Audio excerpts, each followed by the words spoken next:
한 농부가 씨를 뿌립니다. 밭을 가고 씨를 뿌리는 농부는 기대를 하죠. 이 모든 곡식들이 잘 자라나기를. 그런데 농부는 압니다. 농부는요, 아무리 자신이 힘을 쓰고 애를 써도 내 힘으로, 내 능력으로 이 곡식이 잘 자라지 못한다는 것을 알아요. 어떤 도움이 필요합니까? 적절한 햇빛이, 또 적절한 비가 내려줘야 이 곡식이 잘 자란다는 것을 이 농부는 너무나 잘 압니다. 농부가 아무리 힘을 쓰고 애를 써도 내 힘으로 곡식을 키워낼 수 없다는 것, 그 모든 일들에는 하나님의 통치와 하나님의 다스림이 있다는 것을 이 땅을 살아가는 농부들은 알더라는 것이죠. 여러분, 우리의 신앙도 마찬가지예요. 우리의 힘으로, 우리의 능력으로 구원을 얻어낼 수가 없습니다. 구원에 있어서 전적인 하나님의 능력이 필요합니다. 하나님의 주권이 필요합니다. 하나님의 섭리가 필요합니다. 그러나 더불어서요, 인간의 책임도, 인간의 순종도 필요하더라는 것이죠. 농부가 씨를 뿌리지 않으면 거둘 수 없듯이 우리의 신앙도, 여러분, 하나님의 섭리, 하나님의 주권도 있지만 인간의 책임, 인간의 순종도 더불어 있다는 것이죠. 우리가 계속 로마서 말씀 살펴보고 있는데, 우리 지난주에 살펴보았던 여러분 이 말씀들, 로마서 9장의 말씀들, 여러분 이 로마서 9장은요, 어떻게 보면 하나님의 주권적인 섭리를 강조하여서 말씀하고 있어요. 우리 한 구절만 먼저 볼까요? 9장 16절의 말씀인데요, 우리 함께 읽어봅시다. 함께 읽어봅니다. 시작. 그런즉 원하는 자로 말미암도 아니요 다른 박질하는 자로 말미암도 아니요 오직 긍휼히 여기시는 하나님으로 말미암음이니라. 아멘. 내가 구원을 원한다 그래서, 내가 정말 간절히 사모한다 그래서 구원을 받을 수 없다고요. 내가 구원을 위해서 수고하고 땀 흘리고 율법을 지킨다 그래서, 다른 박질한다 그래서 구원을 얻어내는 것도 아니라고요. 구원은 전적인 하나님의 은혜라는 것이죠. 하나님이 긍휼히 여길 자 긍휼히 여기고 불쌍히 여길 자 불쌍히 여겨주시는 절대 주권으로 인해서 하나님의 섭리, 하나님의 은혜 없이는 우리가 구원을 받을 수 없다는 것 살펴보았어요. 그런데 더불어서요, 여러분, 하나님의 은혜만 있으면 되는 겁니까? 아니요. 우리의 순종도, 우리의 책임도 더불어 있다는 것이에요. 이 두 가지가 성경에서 모순 같지만요, 똑같이 이야기하고 있다는 것이죠. 하나님의 은혜가 있어야 됩니다. 하나님의 절대 주권이 있는 거예요. 창세전에 택하시는 하나님의 은혜가 있죠. 예정이 있어요. 그런데 그 예정 안에서 우리는 또 어떻게 해야 되는 거예요? 믿음으로 반응하며 순종하며 걸어가는 일들이 있더라는 것이죠. 우리는 로봇가 아니에요. 우리는 기계가 아니라고요. 하나님의 은혜가 주어졌을 때 우리에게도 뭐가 일어나는 거예요? 반응이 일어나는 거예요. 믿음의 반응, 바른 반응이 일어나야 하더라는 것이죠.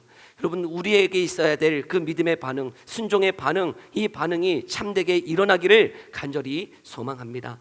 오늘 본문의 말씀을 보면 지금 주의 이름을 부르는 자는 구원을 얻으리라 말씀하고 있어요. 주의 이름을 부르는 자, 그 부르는 자에게 무엇을 주십니까? 구원을 주시겠다라고 약속하고 있는 것이죠. 근데 그 구원이 어떻게 우리에게 지금 도달하고 있는가? 우리 14절 15절의 말씀 함께 읽어볼까요? 14절 15절이에요. 함께 읽어봅니다. 시작. 그들이 믿지 아니하는 일을 어찌 부르리요? 듣지도 못한 일을 어찌 믿으리요? 전파하는 자가 없이 어찌 들으리요? 보내심을 받지 아니하였으면 어찌 전파하리요? 기록된 바 아름답도다 좋은 소식을 전하는 자들의 발이여 함과 같으니라. 아멘. 주의 이름을 부르려면 믿어야 합니다. 믿기 위해서는 복음을 들어야 됩니다.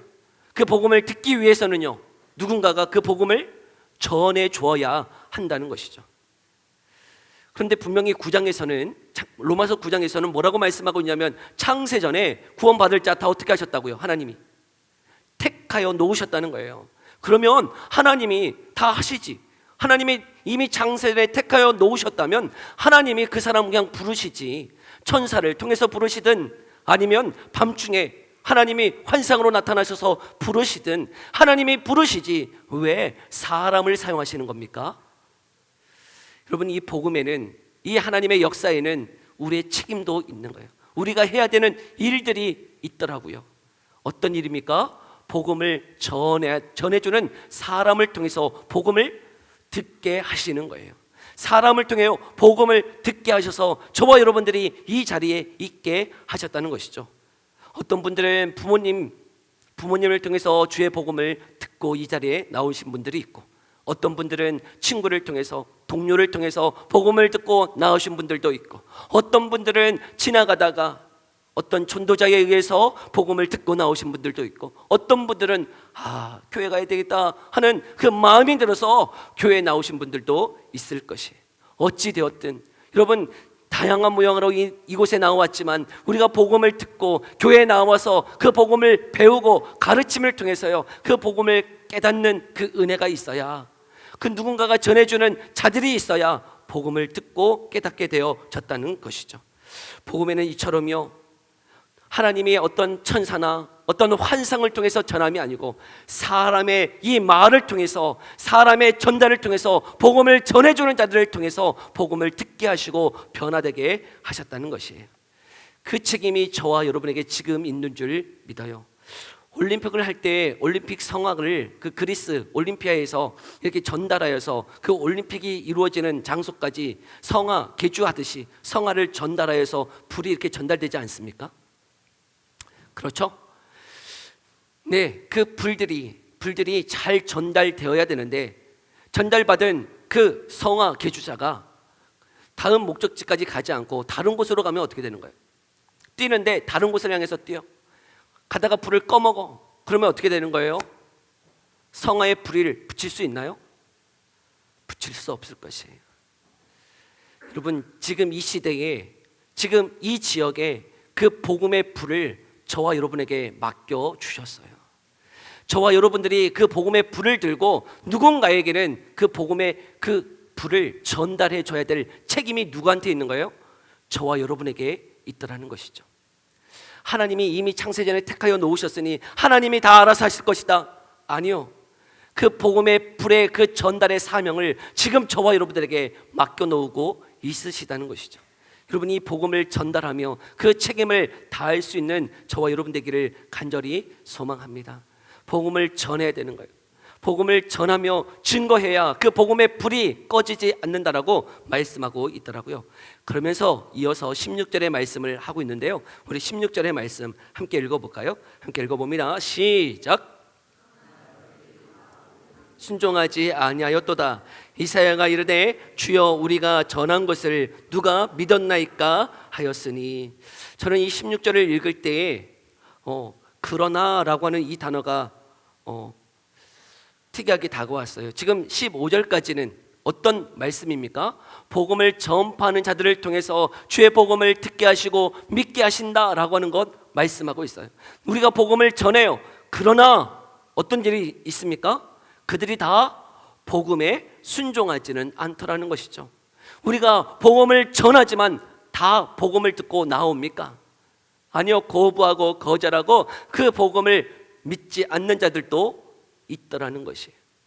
분명히 우리의 책임을 다해서 복음을 전하지만 그 복음 앞에 다 순종하며 다 헌신하며 나오지는 않더라는 것이에요. 복음을 들었다고 자동적으로 순종이 일어나는 것은 아니에요. 여러분, 복음을 듣고 우리에게 그 믿음이 생겨났을 때 우리가 어떻게 해야 되는 거예요? 순종하며 나아가는 것을 말씀하고 있어요. 사울이요, 그 하나님의 명령을 들었어요. 전쟁 가운데 아말렉을 다 진멸하라 라고 하는 명령을 들었네요. 근데 이 사울이 볼 때에 이 아말렉 중에 좋은 짐승이 있는 거예요. 살찐 짐승이 있는 거예요. 그것까지 다 죽이려고 하니까 너무나 아까운 거예요. 그래서 사울이 좋은 것은 남겨놓고 좀 하찮고 좀 병든 것은 다 죽였어요. 그때 사무엘이 와서 이야기해요. 하나님이 이 모든 짐승을 다 죽이라 명하지 아니하였느냐? 그런데 저 울부짖는 짐승의 소리는 무엇이냐? 그때 사울이 핑계를 대죠. 이거 하나님께 제사 드리려고 남겨놓았어요. 이거 하나님 앞에 드리려고 좋은 것 남겨놓았어요. 그때 사무엘이 이 사울에게 하나님의 말씀을 전달해요. 사무엘상 15장 22절인데요 함께 읽어볼까요? 사무엘상 15장 22절 함께 읽어봅니다. 시작. 사무엘이 이르되 여호와께서 번제와 다른 제사를 그의 목소리를 청종하는 것을 좋아하심과 같이 좋아하시겠나이까? 순종이 제사보다 낫고 듣는 것이 순양의 기름보다 나으니. 아멘. 여러분, 순종이라고 하는 것, 우리가 하나님 앞에 예배 드리는 것보다, 하나님 앞에 큰 예물을 드리는 것보다 하나님이 가장 기뻐하시는 게 있는데 무엇이라고요? 순종이에요. 순종. 그런데 이 순종은 여러분, 하나님의 은혜가 있어서 자동적으로 순종이 그냥 되어지는 게 아니에요. 우리는 로봇가 아니에요. 우리에게는 자유의지를 주셔서 하나님의 은혜가 주어지고 하나님의 말씀이 들려졌을 때 자동적으로 그냥 순종이 되어지는 게 아니고, 그 순종은 그 은혜에, 그 하나님의 말씀에 우리가 반응하며 나아가는 우리의 책임이라고요. 순종은 그냥 되는 게 아니에요. 하나님의 은혜 받으면 그냥 홀가닥 뭐가 변해가지고 되어지는 게 아니에요. 하나님의 은혜의 말씀이 들려졌을 때 이 말씀 앞에 내가 결단하는 거예요. 결심하는 거예요. 하나님의 말씀대로 살아야 되겠구나. 여러분, 그 결단들이 있기를 간절히 소망합니다. 하나님의 분명한 은혜가 있다니까요. 하나님의 절대적인 주권이 있어요. 그러나 더불어서 우리의 책임이 있는 거예요. 우리가 그 말씀 앞에 믿음으로 반응하며 나아가야 되는 책임도 우리한테 분명히 있다는 사실을 잊지 마십시오. 여러분, 우리는 그냥 저절로 그냥 믿음 앞에 반응하며 걸어가는 게 아니에요. 하나님의 은혜의 말씀 앞에서요, 진멸하라 그러면 어떻게 하는 거예요? 진멸하는 거예요.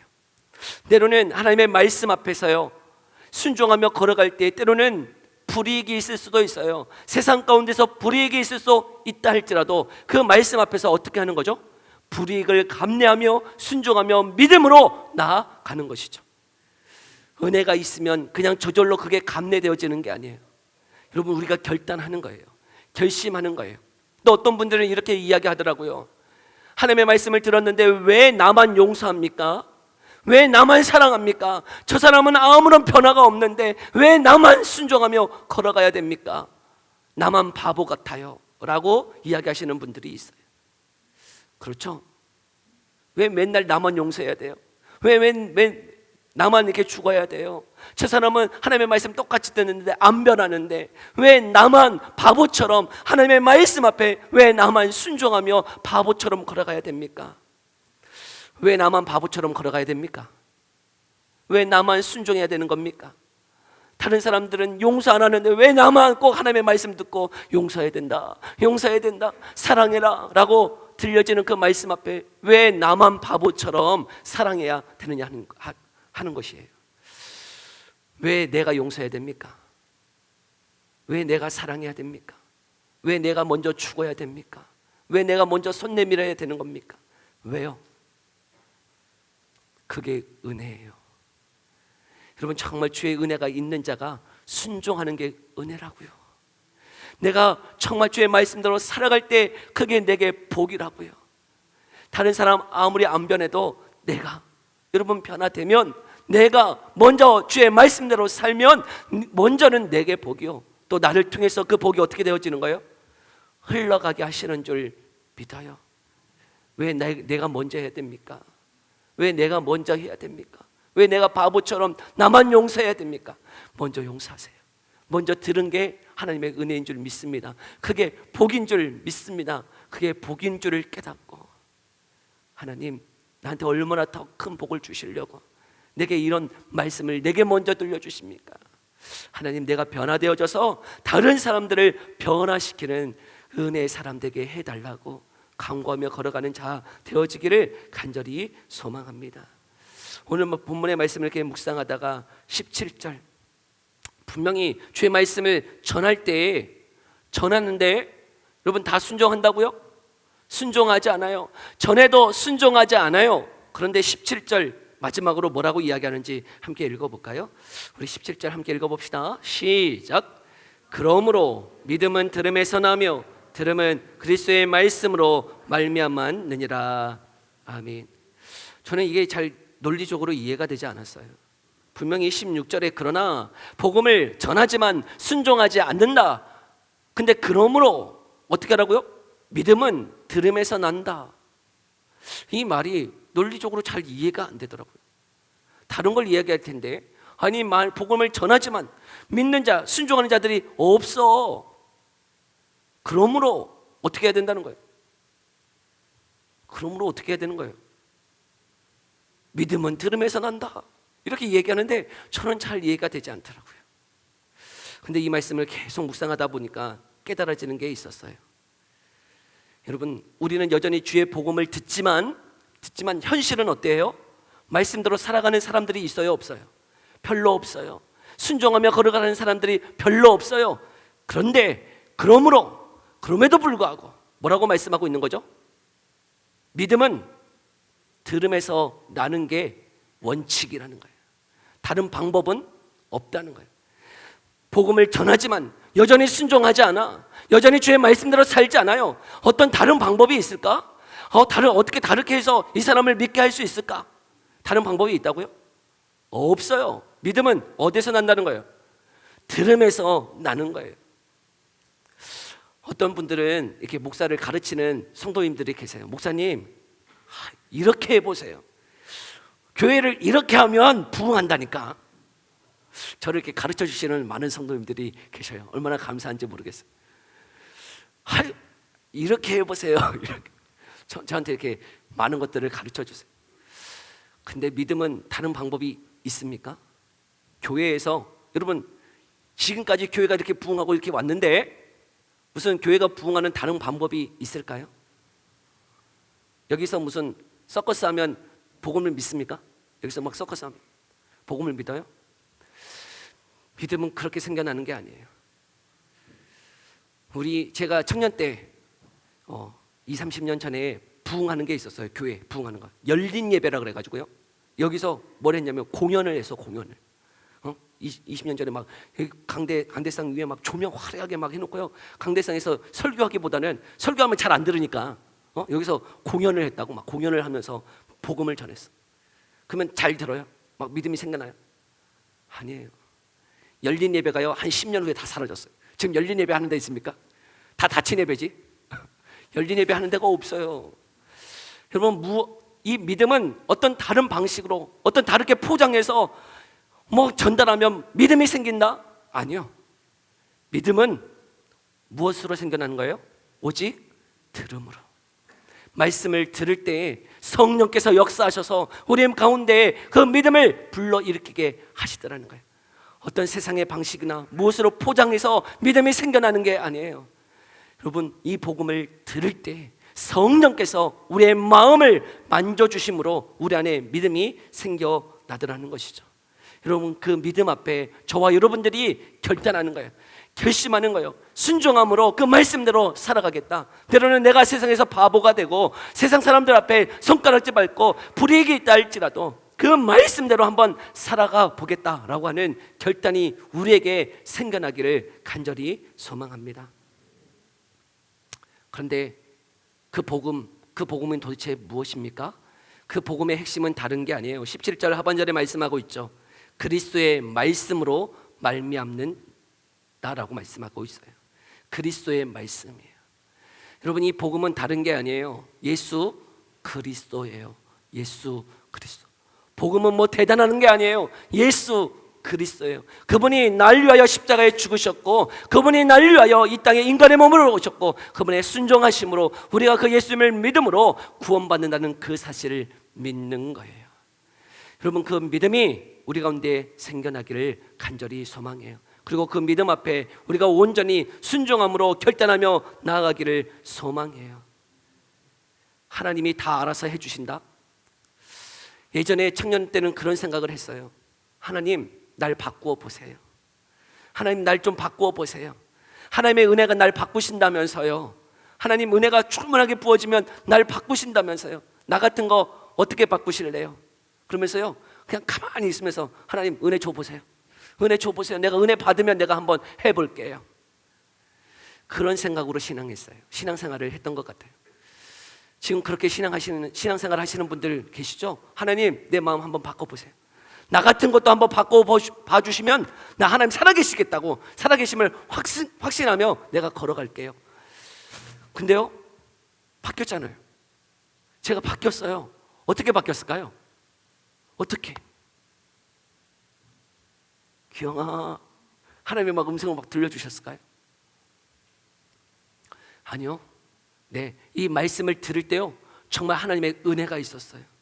하나님이 이 말씀을 들을 때, 설교 시간에 하나님의 말씀을 들을 때 내 마음에 정말 하나님의 살아계심을 부인할 수 없도록 깨닫게 해주셨어요. 깨닫게 해주신 다음부터는 제가 어떻게 했냐면, 저는 하루에 2시간 말씀 보고 2시간 기도하겠습니다 결단하면서 그냥 했어요. 제가 1년 동안 2시간 말씀 보고 2시간 기도하겠습니다 결단하고 그 일을 순종했어요. 그런데 놀라운 사실은 그거 3일째 되는 날, 그렇게 결단하고 3일째 되는 날 어떤 일이 벌어졌을까요? 큰 혼란이 왔어요. 이거를 계속해야 될까? 이걸 계속해야 될까 말아야 될까? 3일, 단 3일 했는데 너무나 힘들더라고요. 그전까지 그렇게 살아본 적이 없거든요. 제가 그렇게 살아본 적이 없는데, 저는 정말 하나님의 은혜를 충만하게 받았을 때 제가 결단했거든요. 내가 2시간 말씀 보고 2시간 기도하겠습니다. 제가 그렇게 나아가면 그때 받았던 그 은혜가 2시간 기도하고 2시간 말씀하는 동안에 그 은혜가 더 충만할 줄 알았어요. 근데 3일이 지나니까요, 어떨까요? 제정신으로 번쩍 들어오면서 너무 힘든 거예요. 기도하면요, 정말 열심히 기도했는데 20분 지났어. 저 2시간 기도한 줄 알았는데 20분 지났어요. 2시간 기도하려면 지금 몇 분 남은 거예요? 1시간 40분이 남았네. 어떻게 기도해? 뻗었어요. 그냥 삐댔어. 그냥 채웠어요. 그냥 채웠어. 2시간 말씀 보는 것은 그래도 쉬웠어요. 2시간 기도요? 너무나 힘들어요. 그걸 3일, 4일, 5일 해보세요. 한번 해보시라고. 얼마나 퍽퍽하고요, 얼마나 힘든지 모르겠어요. 그런데요, 그것을 1달, 2달, 3달 하니까요, 알겠더라고요. 하나님의 말씀대로 살아가는 것이 얼마나 힘든지를 그때서야 알았어요. 하나님의 은혜가 있으니까 자동적으로 뭔가 된다? 아니더라고요. 제가 하나님 앞에, 하나님 날 변화시켜 보라고, 하나님 날 변화시켜 보라고. 근데 그때 그 결단이 저의 인생을 변화시켰어요. 그때 그 순종의 그 결단, 내가 반드시 이거 하겠다. 내가 1년 동안 2시간 말씀 보고 2시간 기도하겠다. 그 결단이요, 저의 인생을 변화시켰어요. 결단하십시오. 목사님, 제가 결단하면 목사 되는 거 아니에요. 목사 되는 거 아니에요. 선교사로 절대 안 보내요. 그러니까 결단하세요. 여러분 2시간 하지 마세요. 1시간은 결단하세요. 1시간만 하세요. 1시간 말씀 보고 1시간 기도하겠다. 했어요? 결단하세요. 하나님이요, 그 결단에, 그 순종에 하나님이 은혜 베풀어 주셔요. 여러분, 그 작은 결단, 작은 순종이요, 여러분의 놀라운 삶을 만들어냅니다. 하나님이 은혜 주시면 하겠다. 하나님이 은혜 주시면 내가 순종하겠다. 하나님 나를 변화시키면 내가 하겠다. 지금 하나님의 말씀을 들려주심이 은혜예요. 지금 듣고 계시죠? 듣고 계시죠? 말씀을 여러분 들음으로 믿음이 난다니까. 지금 듣고 계시잖아요. 안 듣고 계세요? 귀 막고 계세요? 할렐루야! 할렐루야! 제 아들이 귀를 막았어요. 귀를 막다가 제가 보니까 이렇게 목을 잡고 있는데 제 아들이 귀를 막아요. 여러분 순종하세요. 2025년도가 이제 며칠 남지 않았어요. 언제까지 맨날 그런 신앙으로 살아가시겠어요? 하나님의 살아계심을 한번 맛보고 싶지 않으세요? 하나님의 살아계심을 내 인생 가운데 한번 경험해 보고 싶으시 않으세요? 결단하세요. 주님 앞에 내 삶을 한번 드려보세요. 하루에 2시간 드리는 건데 뭐 어려우세요? 하루에 2시간, 1시간 말씀 보고 1시간 기도, 뭐 어려워요? 겁나 쉽잖아요. 그 쉬운 일을 결단하세요. 그때 하나님의 은혜가 있어요. 하나님이 반드시 우리의 삶에 주의 음성, 하나님의 놀라우신 임재, 그것을 경험하며 걸어갈 수 있는 삶이 되어줄 줄 믿습니다. 우리 함께 기도하며 나아갑시다. 하나님은요, 창세전에 우리를 택하여 부르셨어요. 하나님은 야곱을 사랑하고 에서를 미워하였다. 이미 우리가 무슨 선과 악을 행하기도 전에 하나님의 택함이 있어요.